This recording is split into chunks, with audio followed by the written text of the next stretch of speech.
how's that going for you today? How's he looking and that stuff goes with it? Yeah, it was great to have him with the group. First time for him. And really, I mean, November 17th, what is it, 16th or 17th? It's the first time we've had all 14 guys available for a practice. So that's exciting.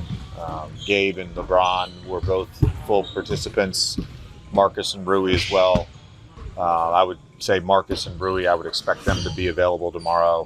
Gabe and LeBron, that's TBD on those two, but good to have the whole group together. Going off all that, here you are at 10-4. How would you assess that first month for you guys? A lot of great wins, especially that bouncing back, with 2 wins on the road at the end.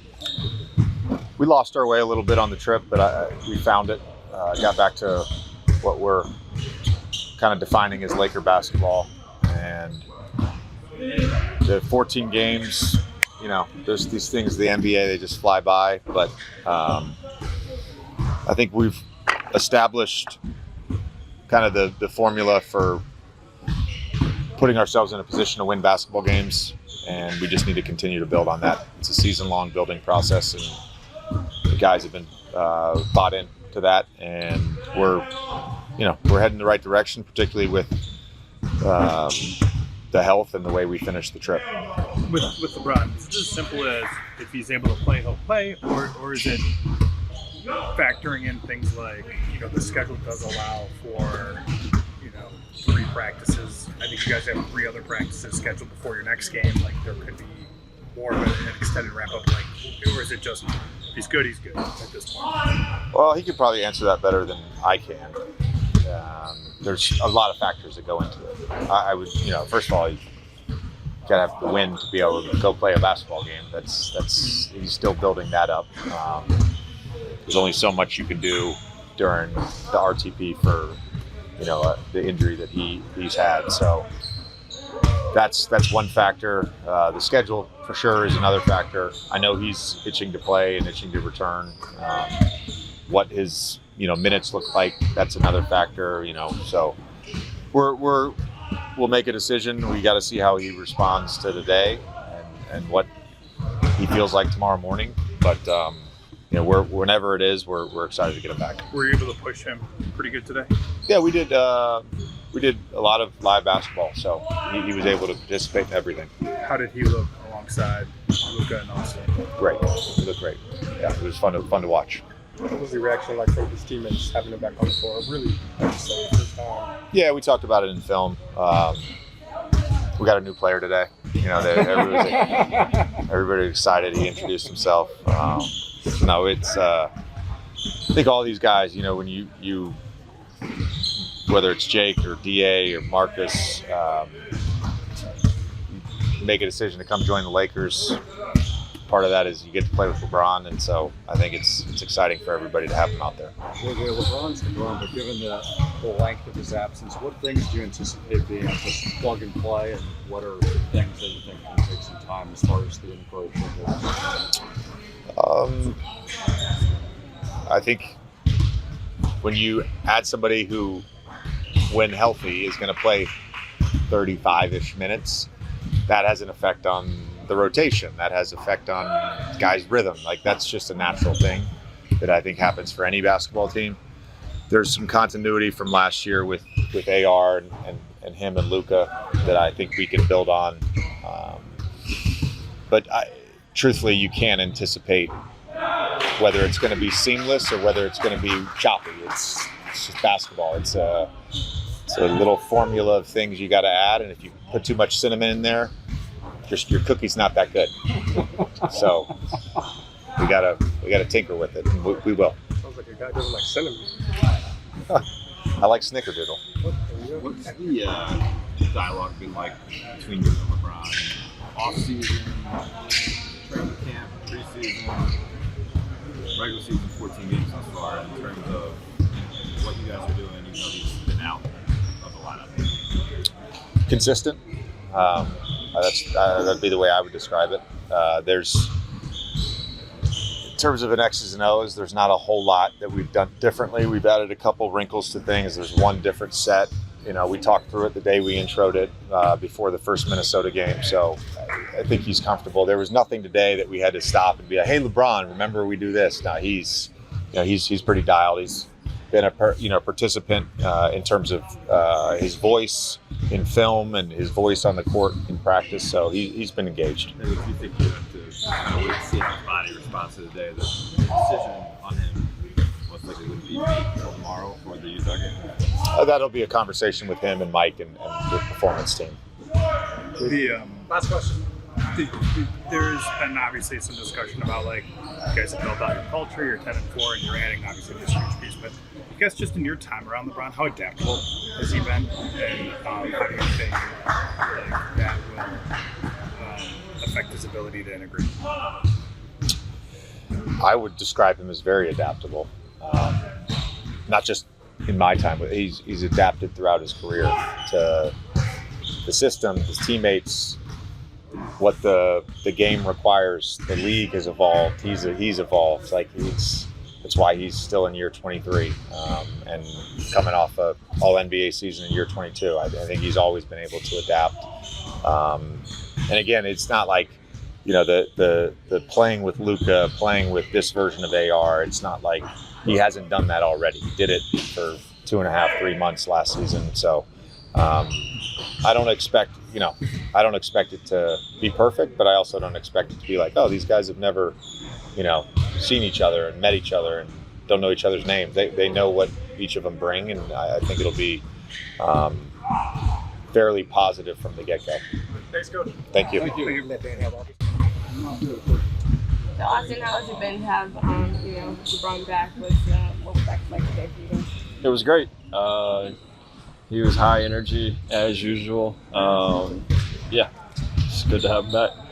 Do you feel like there's going to be kind of an integration process and acclimation process with getting back on the court and just kind of the dynamics shifting a little bit with him coming back into the team?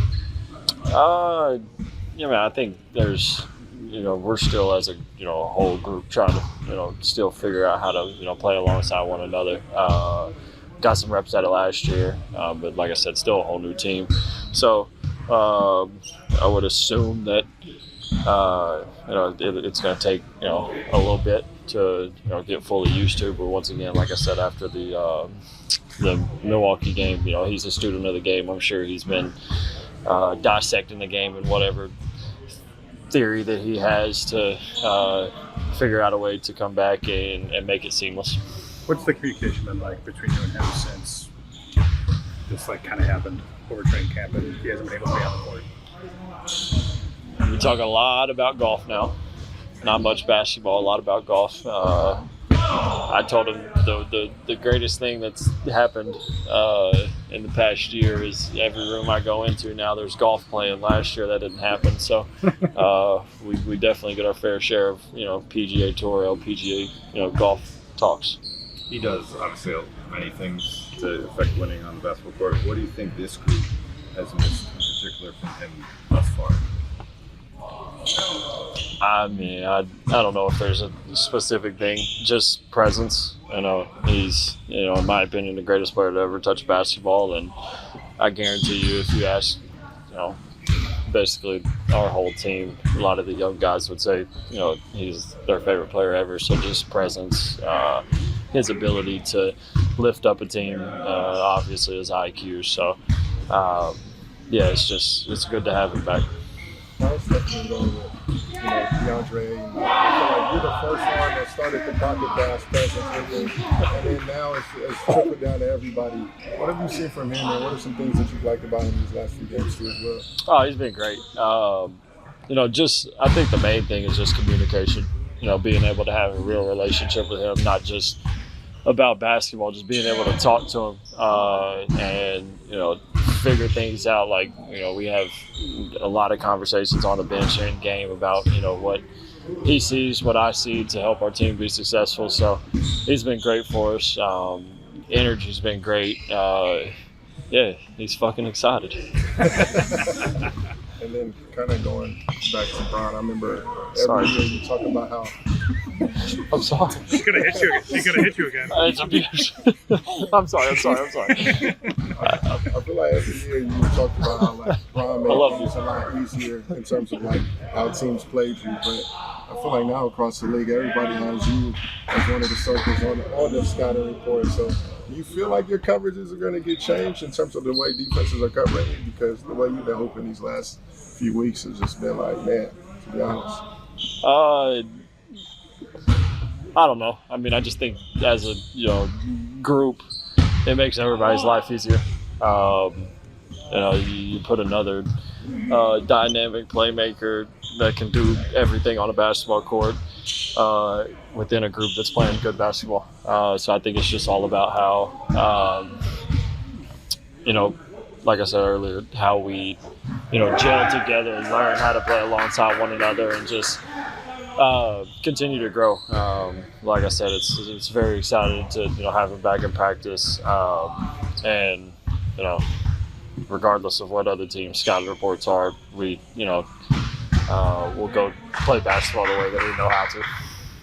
LeBron mentioned his voice now is a work in progress because he's not used to being on the court, calling out coverage and stuff like that. You could hear he's kind of hoarse. How much of you guys miss just his voice on the court, whether practices, games, stuff like that?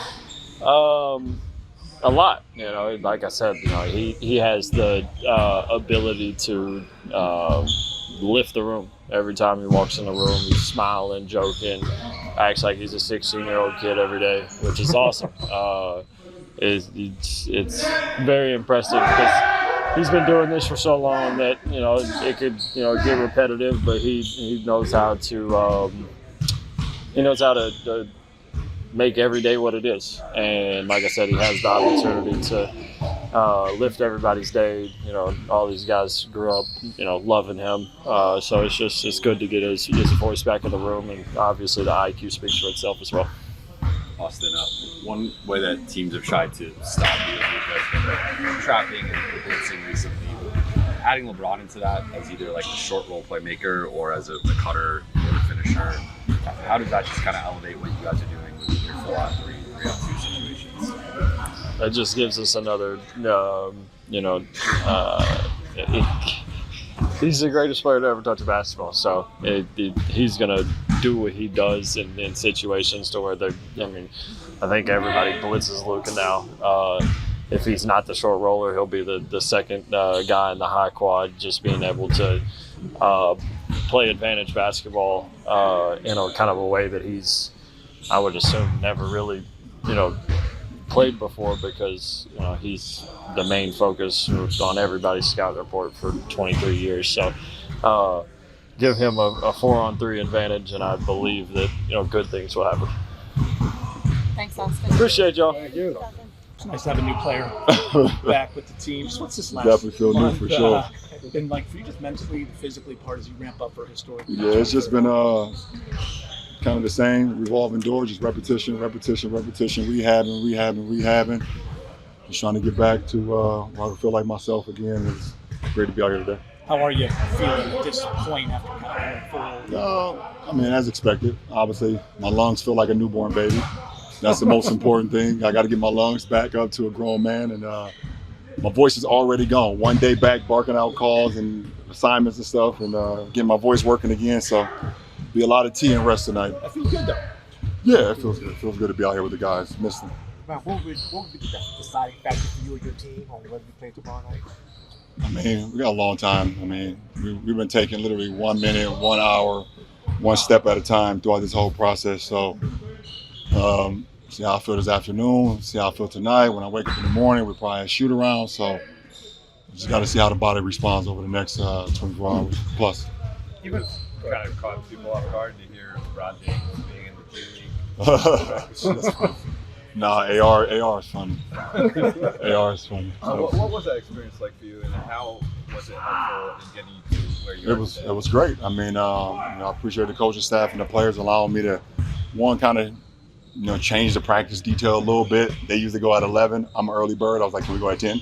I wanted to go at like 8, but a little pull and tuck and pull. But it's very humbling. I could just go out there. That's the benefit of having a farm system, basically. the guys were gone on that long road trip. I got cleared to play some 5-on-5 for the first time since shit hurt my MCL versus Minnesota, and that was the blessing. They was here preparing for their games, and I got an opportunity to get a couple runs in with them, a couple practices in, so it was a blessing. You've never started a season injured Yeah. before. What was that like mentally? It sucks. It definitely sucks. Never in my life, since I started playing the game of basketball, have I ever not started a season in my life. So, it's been a mind test, but I'm built for it, and it's just been putting in the work, both mentally and physically, and just trying to get myself ready to rejoin the team. This group went 10-4 without you. Yeah. What did you kind of make of some of those moments? What have you seen watching them? Seen a lot. I mean, obviously, the road trip went pretty good. It was a good way to end the road trip in Milwaukee. That back-to-back starting, in New Orleans. So those last two games was very key. But guys have just been like, everyone enjoys being around each other and love playing for one another. A lot of guys sacrifices. So just always, for me, just seeing ways I could just fit in organically. Right off the top, I know ways I can help this team right away when I am put back in the lineup. How was sciatica limiting while you were out? You ever had it? Anybody ever had it? Some version of it. What did you know about it before you? I've had it. I had it 2 years ago. If you had it, then you know what the hell it's about. If you ain't never had it, and people making jokes about it, I pray you never get it. It's not fun. Did you have it during the season 2 years ago or off? No, off season. Well, given your multi-skill resume and Say that again. I'm sorry. given your multi-skill resume and the Yeah. makeup of the team, how similar or different do you expect your role this season to be compared to last season? Don't matter. I'm a ball player. The best thing about me and the way I've built my game over my whole life and my coaches since I was in Little League, I've never had a position. Spo always just say positionless basketball, be positionless. It's not one team, one club in the world that I can't fit in and play for. I can do everything on the floor. So whatever this team needs me to do and more, I can do it when I'm back to myself. You mentioned just how the chemistry has been, Yeah. and the vibes have been high. Yeah. What's kind of been the dynamic between you kind of getting back integrated with the guys, and has anything surprised you about? Yeah, I got to work my way back into it. I mean, guys have been doing road trips, shoot-arounds, been on flights, so I got to work my way back into the fold of things. So it's kind of like a kid going to a new school again, just kind of, got to learn the guys and everything. So they got some great chemistry, and I'm just, feel my way back in and do it organically. So it shouldn't be hard, but definitely it's going to be a fill-out process. Even maybe pre-sciatica, entering year 23, Yeah. 40 years old. I can tell you all the other ways that you're super old. But did you have different plans for yourself in terms of the way you were going to handle your body this year? Yeah. During the season? Yeah, like even in the build through the summer, was it? Not for the business as season. usual? No, it was only business as usual. Obviously, at this point, how many miles I got on my body as far as how long I've played, to not be on the court as much, kind of giving, everything to adjust. But I mean, I got a pretty bad MCL sprain against Minnesota, so I couldn't really do nothing for like 8 to 10 weeks anyways, as far as, on the court anyway. So that kind of set me back, and not too long after that, I started to feel, my hip and my back and things of that nature. So it started going this way. So everything kind of changed. My whole dynamic kind of changed how I was going to prepare for the season. But it's all a blessing in disguise. When did that process, like getting to today, to getting maybe on the cusp of this, when did it like really start? Like, were you, because you were doing individual stuff a little bit? Yeah, like mid-June, I started to feel it, I think like mid-June. Yeah, I think it was like mid-June. Well, how long have you been pain-free? Or are you pain-free? I won't take it that far. Like I said, if you ever had it, you go about it, you wake up one day and you hope that when you step down out of the bed, you don't feel it. You go to bed at night and hope when you get in the bed, you don't feel it. So I've been doing pretty good with it as of late. It's a lot of exercises and a lot of mobility things and a lot of things that you can do to help it. So I'm just keeping a positive mindset about it all. Did this time make you miss it? Like everything, like playing in games, being in the NBA, suiting up with your teammates, with the competition? I mean, miss these guys. Just seeing them going out there and working. I love the work. I love the process of working. I don't miss the travel. I'm about to be 41 years old. I'm man. I was happy sitting at home, you know, on my couch after working out and things of that nature. Yeah, but I don't miss the travel, but I definitely miss the competition and miss these guys. Last two. Huh? I know what you mean about the travel. Yeah, man. Yeah, it's tough. It's tough. The time that you spent with the G League team is obviously not something that you've gone through in your career before. Does it give you a different perspective or nuance just what these guys go through in the career they're trying to carve out for themselves? I mean, I didn't need to go down there to practice with them to understand and appreciate what they go through on trying to get to the big leagues. You know, it's a dream of all of ours, and no matter where you start, you know, you're always trying to figure out a way how you can make a name for yourself in this part in the NBA. And those guys sacrifice every day. They come in here and they work. They go in their games, they play, they prepare just like we do. You know, with the hopes and the dreams of being called up someday. So, as much respect to not only our farm club, but to all the clubs that's around the league. Last question. Kind of know how you go about your day. Yeah. You know how much film you watch. How has this last few weeks been for you in terms of watching film? Yeah. Being able to digest what you've been seeing across the league, and then also what you've been able to see from Aiden. Someone I know that you've been flying on the pocket pass. Yeah, for sure. I mean, for me, you know, just breaking down our team and seeing how well we've been playing both offensively and defensively for the majority of the season. You know, I just love the ball movement, the dominance between Luka and AR kind of running the whole show. And then, you know, DA just anchoring the back line, you know, with his ability to set screens, one of the best screen setters we have in this league, but also making himself available either for pocket passes and a short jump shot that he has at 15 feet or getting lobs behind the basket, and then Jack's kind of backing him up. And then everybody else just kind of, you know, Jake and Rui and Marcus and everybody, you know, and Maxey big minutes, you know, against Milwaukee. Some of the games that some of the guys were out, and, you know, you've seen Nick Smith and Bronny get production in that game in Portland, you know, off a back-to-back, and everybody just kind of when guys' numbers been called, guys have been ready, and that's just straight professionalism. And but it's also like everybody enjoy competing for each other, you know, and riding for each other. So I want to leave Gabe out. Vando, Rook got his first points the other night. That was awesome. Shout out Giannis for getting the ball. I don't know they was tripping about that, but yeah, that was just weird. That's just weird. There's a lot of weird shit going on these days. Shout out Rook getting his first points. And yeah, I know y'all miss me. Okay, bye.